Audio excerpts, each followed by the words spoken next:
Hey, welcome. We're always hearing about these amazing new AI models, right? They've got these incredible, near perfect scores.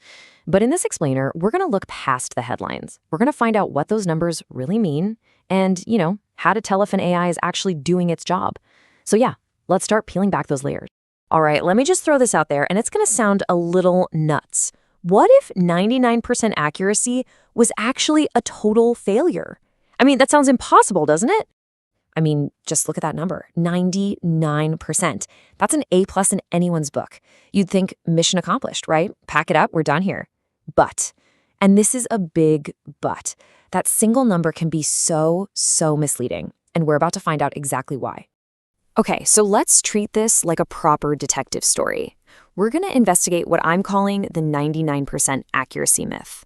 Our mission, should we choose to accept it, is to uncover the full story behind a model's performance. And like any good mystery, we'll start with a classic case.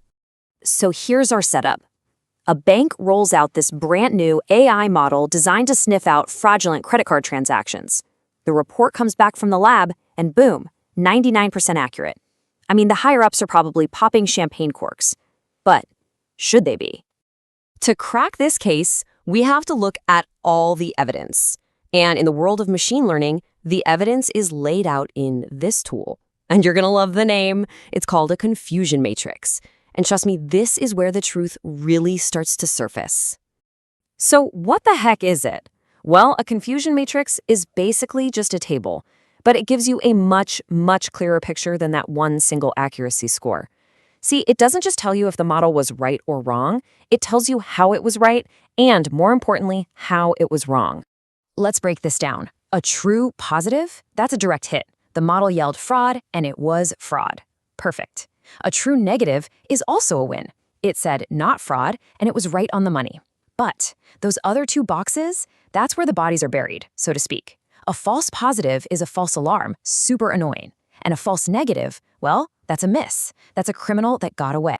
Okay, so our evidence is all laid out on the table. Now we need the right tools to actually make sense of it. Relying on just that one accuracy number, that's like a detective showing up to a crime scene with only a magnifying glass. We need the full forensics kit. So let's open it up and see what we got. All right, our two most critical tools here are called precision and recall. Precision asks a very specific question. Of all the times we raised a red flag, how often were we actually right? Think about your email spam filter. You want super high precision there, right? You don't want an important email getting tossed in the junk folder. But recall, it asks a totally different question. Of all the actual bad guys out there, how many did we manage to catch? For something like fraud detection, you want to catch every single one. High recall is everything. But what if you need both? What if you can't afford a ton of false alarms, but you also absolutely cannot afford to miss anything important? Well, that's where the F1 score comes in. Just think of it as the great balancer. It's a single score that only gets high if both your precision and your recall are looking good. Okay, so let's get back to our bank's fraud detector. Remember that shiny 99% accuracy? Well, here is the real story. The recall is actually fantastic, 92%. It's catching almost all the fraud. But the precision, oh man, it is a disaster, 18%. What does that mean? It means for every 100 times the AI flags a transaction, 82 of them are totally fine. Can you just imagine the number of angry customers calling in because their card got blocked again?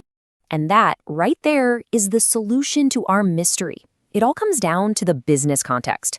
For a bank, the cost of missing one massive multi-million-dollar fraudulent transaction is way worse than the cost of ticking off a few dozen customers with false alarms. They might actually choose to have terrible precision just to get that nearly perfect recall. And that 99% accuracy score, it hid that entire critical trade-off completely. All right, so we've pretty much cracked the case for sorting things into buckets, like fraud or not fraud. But what happens when the goal isn't just sorting? What if you're trying to predict a specific number? Exactly. So far, we've just been sorting the good from the bad. But what if you're trying to predict, say, the price of a house or tomorrow's temperature? You're not dealing with a simple yes or no anymore. Your model is spitting out a number, and we need a whole different set of tools to figure out if it's any good. So our two main tools for this job are ME and RMSE. Now, MAE, that's mean absolute error. It's pretty simple. It just tells you the average size of your mistakes. If your model is off by 10 grand on one house and 30 grand on another, your MAE is 20 grand. Easy. But RMSE, root mean squared error, that's different. Think of it as the big error punisher. It squares the error, so it penalizes huge mistakes way more heavily.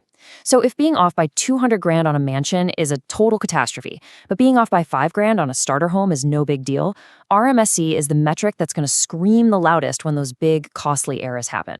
Okay, but here's the thing. No matter what kind of model you're building, a good investigation isn't a one-and-done deal. You have to be sure your results are solid, that they're not just some lucky guess, some fluke. So how do we actually test the evidence to make sure we can trust it? There are really two main ways to do this. The first and the simplest is a train/test split. You basically show the model 80% of your data and let it learn, but you keep that last 20% hidden. Then you test it on that data it's never seen before. It's kind of like studying for an exam and then taking the real thing. But an even better way is cross-validation. With this, you systematically rotate which part of the data is the test set, and you run the whole experiment over and over again. This gives you a much more stable, much more trustworthy idea of how your model will actually perform out in the real world. So we've gathered our evidence with the confusion matrix, we've used our special investigators tools like precision and recall, and we've double-checked our findings to make sure they're legit. I think it's time to bring it all together and deliver the final verdict on our model. And this right here, this is your cheat sheet. This is the big takeaway. If you're doing a classification problem like that fraud detector, you're going to be investigating precision, recall, and the F1 score. If you're doing regression, predicting prices and stuff, you'll look at MAE and RMSE.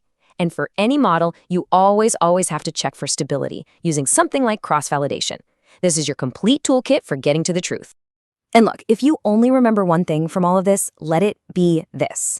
The whole point of these statistics isn't just to get a good grade for your model. It's to figure out whether you can actually trust it to do its job when it really, really matters.